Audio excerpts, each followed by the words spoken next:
টার্মে Deutsche Welle বা ডিডব্লিউর অন্বেষণে আপনাদের সবাইকে স্বাগত।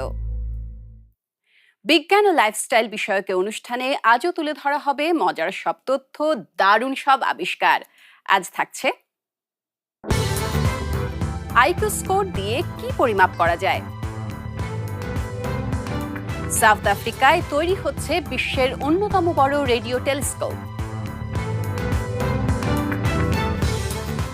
আর শোনাবো মাটি, বিজ্ঞান ও স্মৃতি নিয়ে কাজ করা এক শিল্পীর কথা।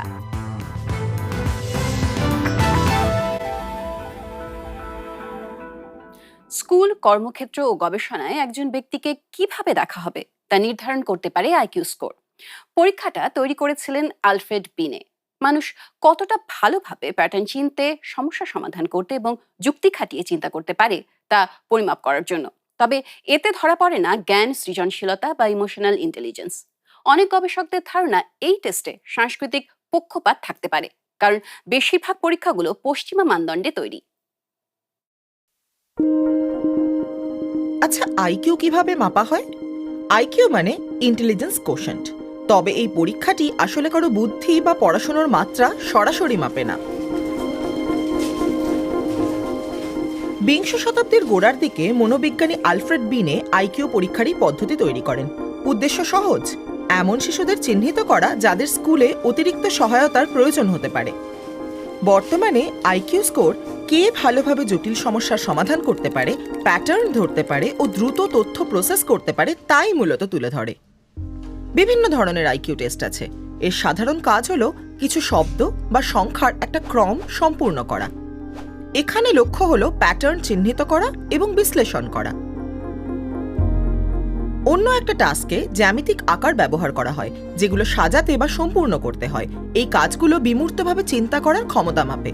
যত দ্রুত এবং যত নির্ভুলভাবে সমাধান করা যায় তত বেশি নম্বর পাওয়া যায়। সবশেষে প্রাপ্ত নম্বরটাই হলো আইকিউ স্কোর। বেশিরভাগ মানুষই 100-র কাছাকাছি স্কোর করেন, কিন্তু 130 পাওয়া মানেই কেউ প্রতিভাবান হয়ে যান না, বা 70 মানেই কেউ বুদ্ধিহীন তাও নয়। এই স্কোর শেখার ক্ষেত্রে অসুবিধার ইঙ্গিত দিতে পারে, সেই সঙ্গে দেখাতে পারে কে যুক্তিভিত্তিক সমস্যা সমাধানে বিশেষভাবে দক্ষ। বর্তমানে চাকরির আবেদন থেকে শুরু করে বৈজ্ঞানিক গবেষণায় আইকিউ টেস্ট ব্যবহার করা হয়। এতে একজনের প্যাটার্ন চিনতে পারা, স্থানিক সমস্যা সমাধান করতে পারা বা ভাষার দক্ষতা বোঝা যায়। তবে আইকিউ টেস্ট অনেক কিছুই পরিমাপ করে না। সৃজনশীলতা, সামাজিক ও মানসিক বুদ্ধিমত্তা বা হাতে কলমে কাজের দক্ষতা। তাই আইকিউ টেস্ট নিয়ে সমালোচনা চলছে, বিশেষ করে যেহেতু অনেক টেস্টই পশ্চিমা শিক্ষা ব্যবস্থার মানদণ্ডে তৈরি। তাছাড়া একটা সংখ্যা কখনোই একজনের সম্পূর্ণ পরিচয় হয়ে উঠতে পারে না।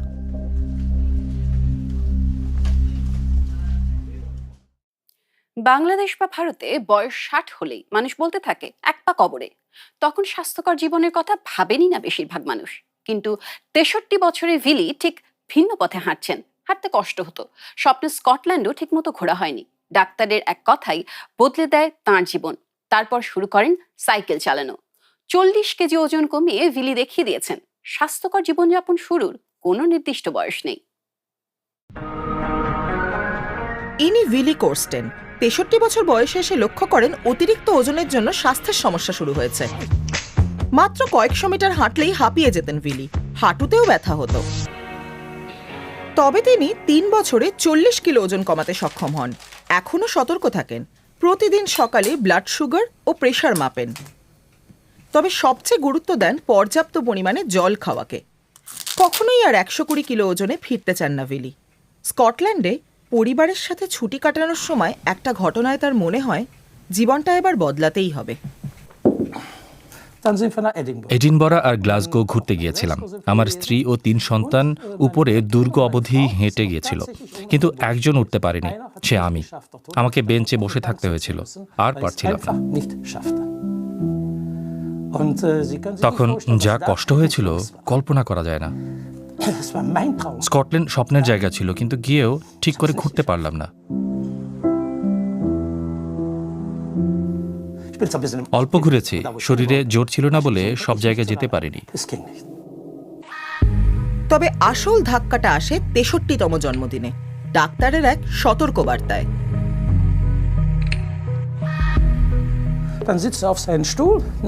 রিপোর্ট হাতে নিয়ে তিনি বললেন, ওহ, আজ তো আপনার জন্মদিন, শুভ জন্মদিন। কিন্তু রিপোর্টটা দেখে মনে হচ্ছে খুব বেশিবার আপনাকে শুভেচ্ছা জানানোর সুযোগ পাবো না। ডাক্তারের পরামর্শ মেনে সাইকেল চালাতে শুরু করেন উইলি। তাকে ভুল প্রমাণ করতে চেয়েছিলাম, দেখাতে চেয়েছিলাম সামনে এখনো অনেক জন্মদিন পড়ে আছে। শুরুতে দিনে মাত্র 2 থেকে 3 কিলোমিটার চালাতেন, পরে 20 কিলোমিটার, তারপরে 120 কিলোমিটারও নিয়মিত। গত বছরই প্রায় 8000 কিলোমিটার সাইকেল চালিয়েছেন তিনি।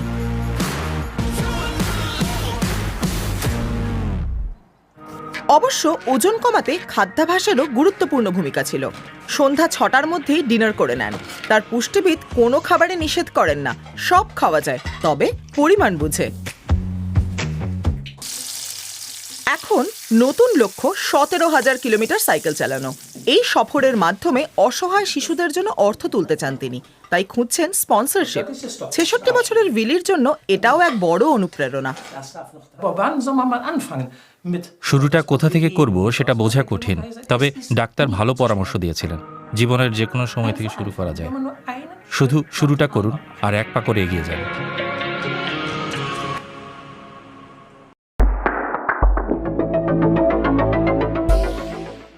দক্ষিণ আফ্রিকার কারু মরুভূমিতে তৈরি হচ্ছে বিশ্বের অন্যতম বৃহৎ রেডিও টেলিস্কোপ। মহাবিশ্বের আদি সংকেত খোঁজার এই প্রকল্প শুধু বিজ্ঞানকে এগিয়ে নিয়ে যাচ্ছে না, সঙ্গে বদলে দিচ্ছে আশেপাশের প্রকৃতিও। মিরক্যাট ন্যাশনাল পার্কে ফিরিয়ে আনা হচ্ছে হারিয়ে যাওয়া প্রাণী ও উদ্ভিদ। বিজ্ঞান, সংরক্ষণ ও স্থানীয় মানুষের উদ্যোগ একসঙ্গে গড়ে তুলছে নতুন এক ভবিষ্যৎ। এইমি লি ভিজাগি ছোটবেলা থেকেই নক্ষত্রের প্রতি মুগ্ধ, ঠিক তার পূর্বপুরুষ দক্ষিণ আফ্রিকার সান জনগোষ্ঠীর মতোই। আজ 24 বছর বয়সে তিনি অ্যাস্ট্রো গাইড হিসেবে কাজ করেন। স্থানীয় শিক্ষার্থী ও পর্যটকদের জানান আদিবাসী সম্প্রদায় কি করে রাতের আকাশকে ব্যাখ্যা করত।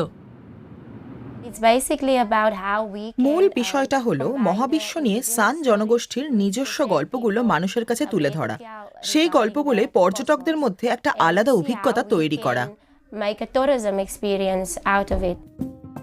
কারু মরুভূমির প্রত্যন্ত এক শহর কার্নারভনে থাকেন এমিলি।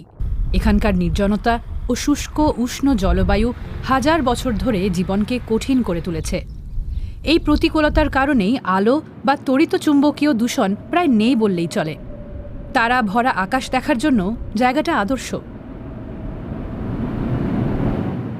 এতটাই আদর্শ যে এখানেই তৈরি হচ্ছে পৃথিবীর সবচেয়ে বড় রেডিও টেলিস্কোপ, যা আদি মহাবিশ্বের সংকেতও শনাক্ত করতে পারে। এই স্কোয়ার কিলোমিটার অ্যারে বা SKA প্রকল্প এলাকাটার জন্য শুধু অর্থনৈতিক সুযোগই আনছে না, বহুদিন অবহেলিত বাস্তুতন্ত্রকেও পুনরুজ্জীবিত করে তুলতে পারে।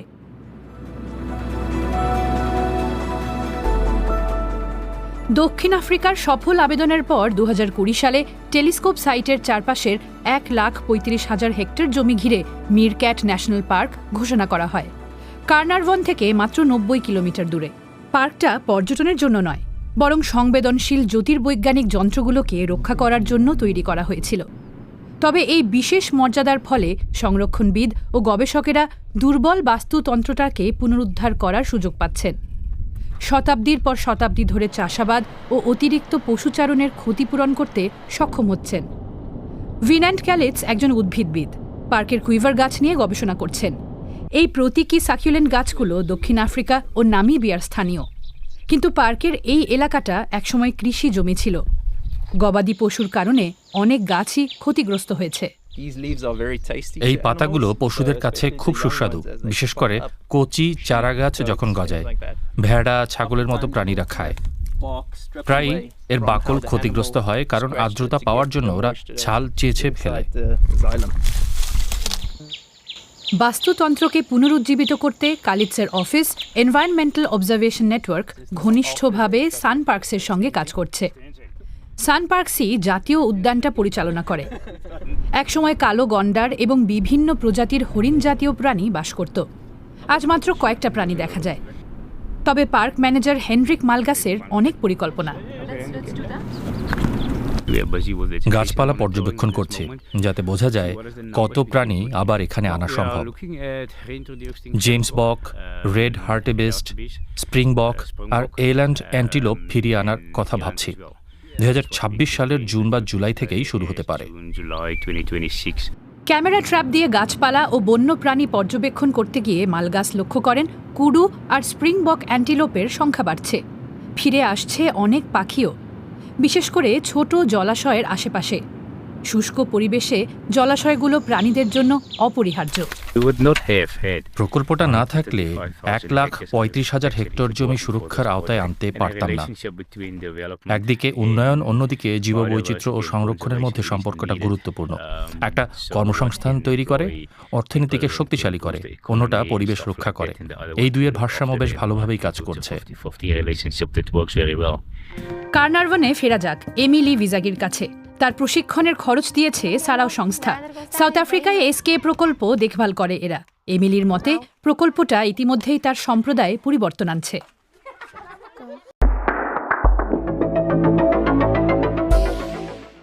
এআই এর ব্যবহার যত বাড়ছে ততই বাড়ছে ক্ষমতাশালী কম্পিউটিং এর চাহিদা। মিউনিখের মাটির নিচে তৈরি হয়েছে এক নতুন এআই কারখানা। এখানকার শক্তিশালী সার্ভারগুলো শুধু কাজই করে না, উপরের বাড়িগুলোতে তাপও সরবরাহ করে। আর সেই গরম সার্ভার ঠান্ডা রাখে পাশের নদীর পানি। প্রযুক্তি আর প্রকৃতি একসঙ্গে গড়ে তুলছে ভবিষ্যতের ডেটা সেন্টার। মিউনিখ শহরের কেন্দ্রে একটা পুরনো ব্যবসায়িক কমপ্লেক্স। 1960-এর দশকের এই বিল্ডিংগুলো সংস্কার করে অফিস ও অ্যাপার্টমেন্ট তৈরি হচ্ছে। মাটি থেকে 4 তলা নিচে একসময় ছিল একটা বড় ব্যাংকের ডেটা সেন্টার। সেখানেই এখন তৈরি হয়েছে ডয়েচে টেলিকমের নতুন ভূগর্ভস্থ এআই ফ্যাক্টরি। মাত্র 6 মাসে তৈরি এই ফ্যাক্টরিতে রয়েছে গ্রাফিক্স, ডিজাইন আর কৃত্রিম বুদ্ধিমত্তার কাজের জন্য জার্মানির সবচেয়ে আধুনিক কম্পিউটার। জার্মানির অনেক কোম্পানি দীর্ঘদিন ধরে এর জন্য অপেক্ষা করছিল, কারণ এআই এর ব্যবহার বাড়ার সাথে সাথে প্রয়োজন পড়ছে আরও বেশি কম্পিউটিং ক্ষমতার। আমাদের কম্পিউটিং ক্ষমতা এমন এমন কাজ তৎক্ষণাৎ করে দিতে পারে যেগুলো আগে করতে অনেক সপ্তাহ লেগে যেত। আমাদের এই এআই কারখানা জার্মানির কম্পিউটিং ক্ষমতা প্রায় 50% বাড়িয়ে দিয়েছে। এর পরিধি এতটাই ব্যাপক। এই প্রযুক্তি দেখতে হলে যেতে হবে মাটির অনেক নিচে, 30 মিটারেরও বেশি। একটা দীর্ঘ সুড়ঙ্গই একমাত্র পথ। ক্যামেরার জন্য পথ সাধারণত এখানেই শেষ। এই পডের ভেতরে 64টা সার্ভার রয়েছে, যেগুলোতে এনভিডিয়ার তৈরি 512টা উচ্চ ক্ষমতা সম্পন্ন গ্রাফিক্স চিপ আছে। সেগুলোকে জিপিইউ বলে। এগুলোই এখন বিশ্বের সবচেয়ে উন্নত প্রযুক্তি। মাত্র 80 বর্গমিটার জায়গাটাতে 1000 বর্গমিটারের একটা ডেটা সেন্টারের সমান কম্পিউটিং ক্ষমতা রয়েছে। এখানে এই ধরনের মোট 14টা পড আছে। শিল্পক্ষেত্রে সাধারণ ব্যবহারের জন্য গ্রাহকদের নিজস্ব ডেটা সেন্টার তৈরি করতে হয় না, সুতরাং তারা অনেক খরচ বাঁচাতে পারেন।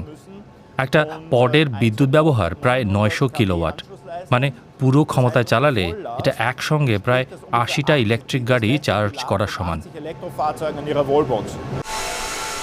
পডগুলোর ভেতরটা গরম। সার্ভারগুলো বাতাসকে 40 থেকে 50 ডিগ্রি সেলসিয়াস উত্তপ্ত করে তোলে। যে কোনো ডেটা সেন্টারের জন্য এটা সমস্যা, কিন্তু টেলিকমের এআই ফ্যাক্টরির জন্য নয়, কারণ জায়গাটা উপযুক্ত। পুরনো বিল্ডিংগুলোর পাশ দিয়েই বয়ে গেছে নদী। কম্পিউটারগুলো খুব গরম হয়ে যায়, তবে এখানকার আইসবাক ঝর্ণার পানি তা ঠান্ডা করতে সাহায্য করে। মানে আমরা প্রকৃতির সাহায্যেই শীতল করছি, এবং এই ডেটা সেন্টার পুরোটাই নবায়নযোগ্য জ্বালানিতে চলে। কয়েক মাসের মধ্যে পুরনো বিল্ডিংগুলো পুরোপুরি সংস্কার হয়ে গেলে এআই ফ্যাক্টরির বর্জ্য তাপ অ্যাপার্টমেন্ট ও অফিস গরম রাখতে ব্যবহার করা হবে। মাটি, স্মৃতি ও বিজ্ঞান, এই তিনকে একসঙ্গে মিশিয়ে কাজ করেন ডিজাইনার শাকিরা। ডিজাইনের সীমা ছাড়িয়ে তিনি খুঁজছেন নতুন ধরনের নির্মাণের উপকরণ। রান্নাঘরে ডিমের খোসা থেকে শুরু করে তার কাজ গিয়ে পৌঁছেছে গবেষণাগারে। তার কাজে শুধু শিল্প নয়, আছে পরিবেশ বান্ধব ভবিষ্যতের এক আশা। চলুন পরিচিত হই তাঁর সঙ্গে। শাকিরা জাসাতের কাজ একসঙ্গে অনেক জগৎকে জুড়ে দেয়। তার মাটির স্টুডিওর পরীক্ষা নিরীক্ষায় শিল্প আর বিজ্ঞান এসে মেশে। তার দক্ষিণ আফ্রিকা ও ভারতীয় শিকড় গিয়ে যুক্ত হয় নেদারল্যান্ডসে নতুন জীবনের সঙ্গে। আমার সৃষ্টিগুলোকে শুধু সুন্দর কাজ হিসেবে না দেখলেই ভালো লাগবে, এর মধ্যে আরো অনেক কিছু আছে। শাকিরা সাধারণত ল্যাব কোট পরেন না, কিন্তু নতুন প্রজেক্টের জন্য পেন্সিলের বদলে পেট্রি ডিশ বেছে নিয়েছেন এই ডিজাইনার। ইউট্রেক্ট বিশ্ববিদ্যালয়ে তার গবেষণায় ডিজাইন ও বায়ো ইঞ্জিনিয়ারিংয়ের মেলবন্ধন ঘটে। গবেষণাটা আসলে এভাবেই শুরু হয়েছিল। কোভিডের সময় রান্নাঘরে সবাই তখন বাড়িতে বন্দি আর প্রচুর খাওয়া দাওয়া হচ্ছিল, তাই অনেক ডিমের খোসা জমেছিল।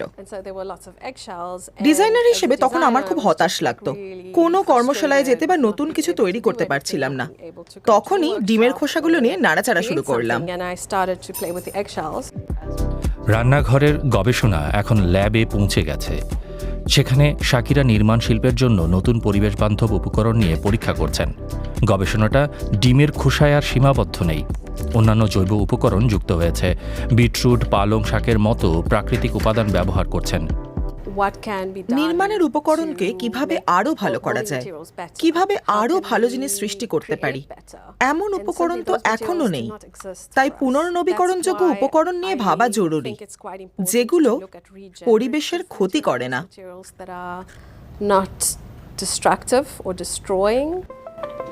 এই কাজের গুরুত্বপূর্ণ সহযোগী বিজ্ঞানী ইউডিথ হেনরিক্স। গবেষণার প্রযুক্তিগত দিকটা তিনিই দেখেন। শাকিরার অন্য ধরনের চিন্তাভাবনা তাকে আকর্ষণ করে। আমি আপনাদের দেখাচ্ছি কি করে করতে হয়। ওকে পাশে পেলে ভালোই লাগে, সাহায্য করতে চাই, যা যা দরকার তাকে শেখাতে চাই। তাছাড়া নতুন জৈব উপকরণ খোঁজা খুবই জরুরি বলেই মনে করি।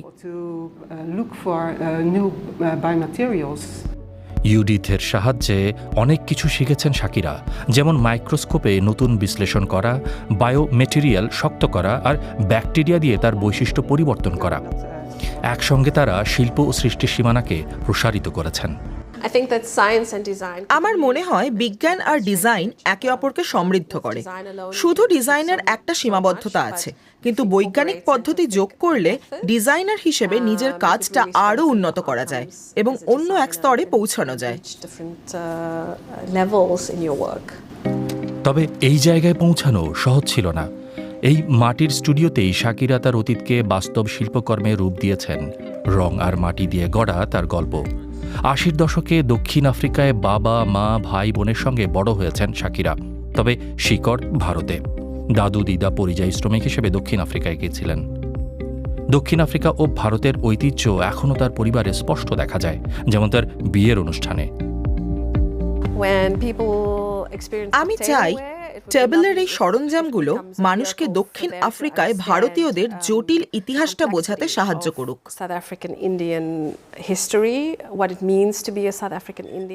একজন দক্ষিণ আফ্রিকান ভারতীয় হওয়ার অর্থ কি, স্মৃতি ও উপকরণ দিয়ে দুটো সংস্কৃতিকে এক সূত্রে গাঁথা হয়েছে এখানে।